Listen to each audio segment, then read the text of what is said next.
Japanese అంటే anime cartoon cartoon అంటారు దాన్ని, యానిమే కార్టూన్ కాదు అంటారు దాన్ని. అన్న దాన్ని నాకు కార్టూన్ లాగే కనిపిస్తుంది మీరందరూ సో ఇప్పుడు నువ్వు కార్టూన్ అన్నదానికి బొమ్మలు అన్నావంటే ఇంకా ఎంత అన్ని బొమ్మలు అన్నది కార్టూన్.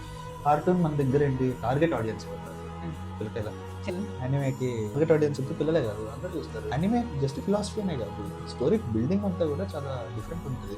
ప్రతి దానికి ఒక సినిమాటిక్ యూనివర్స్ ఉంటుంది. ఆ సినిమాటిక్ యూనివర్స్ లో రిఫరెన్సెస్ కానీ, ఫర్ ఇన్స్టెన్స్ నరుటో ఉంది, నరుటో అని ఉంటుంది. అందులో అందరూ నింజా షినోబి అంటారు. సో ఆ వరల్డ్ వ్యూవే చాలా డిఫరెంట్. వేరే టైప్స్ ఆఫ్ కంటెంట్ మూవీస్ తీసుకున్నాం అనుకో, మనం ఏదైనా సినిమా చూస్తాం, దాంట్లో దాని వరల్డ్ వ్యూ అంతా మన డైలీ లైఫ్ లోనే ఉంటుంది. ఫిజికల్ స్ట్రెంత్ ఎక్కువ పెంచి చూపిస్తారు తప్ప మిగిలినంత సేమే కదా స్టూడెంట్స్ అంటే. యానిమేకి వచ్చేసరికి నువ్వు ఆ బౌండరీని తీసేయచ్చు at lower cost. And so వాళ్ళు చాలా ఎక్కువ టైప్స్ ఆఫ్ కంటెంట్ క్రియేట్ చేస్తారు. రియల్ టైం కి చాలా దూరంగా ఉంటది, కానీ నువ్వు రిలేట్ కూడా చేసుకోవచ్చు. అండ్ స్టోరీ బిల్డింగ్ చాలా బాగుంటది. అంటే ఎవరైనా ఫస్ట్ యానిమే అనగానే డెత్ నోట్ అని చెప్తారు.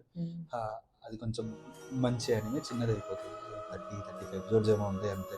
దాంట్లో వాళ్ళు చాలా మంచి స్టోరీ బిల్డ్ చేసి చూపిస్తారు.